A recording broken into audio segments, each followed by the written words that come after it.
মৃত্যুৰ পিছত হাৰ্টথ্ৰব জুবিন গাৰ্গলৈ গৰিমাৰ এখন চিঠি। তুমি বাৰু জোনবাই দেশত ভালে আছানে? মই ভবাই নাছিলো জানা, মই এজন ভগৱানৰ পত্নী। তোমাৰ এই মৰমে মোক চিনাকি কৰাই দিলে। তোমাৰ বাবে বহুতো নেতা পালি নেতা আহিছে জানা।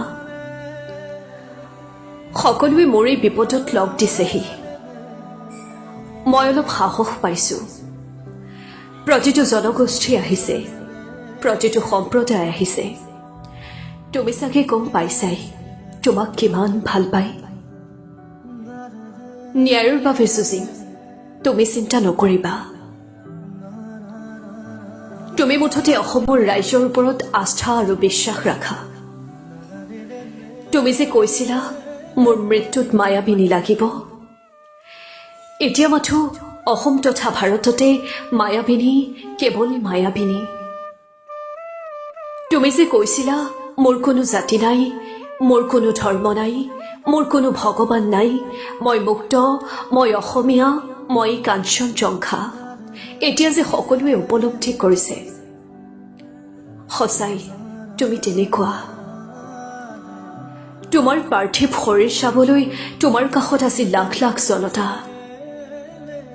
তুমি আমাক বহুত দিলা, এতিয়া তোমাক ৰাইজে দিব, আমি দিম। তুমি মাথো জংকীৰ দেশত মায়াবিনী গাই ধুনীয়াকৈ আমাৰ কামবোৰ চাই থাকিবা। তোমাৰ স্পষ্টবাদিতা আমাৰ সকলোৰে প্ৰিয়। চোৱা, তুমি কোৱা প্ৰতিটো কথাই মই পালন কৰি আছো। তুমি যে মোক কৈছিলা মই নাথাকিলেও শিৰৰ সিন্দুৰ উজ্জ্বলকৈ লৈ থাকিবলৈ, দেখিছানে তুমি বহুত উজ্জ্বলকৈ লৈ আছো।